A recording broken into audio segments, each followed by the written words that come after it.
గుణములన్నీ ఒకే తీరుగా కలిసి పంచుకోదా సదా తోడుగా.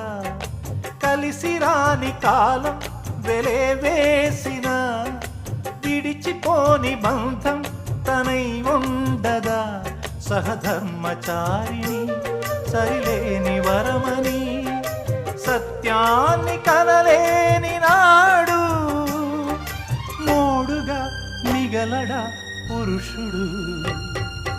అపురూపమైనదమ్మ ఆడజన్మ, ఆ జన్మకు పరిపూర్ణత ఇల్లాలమ్మా.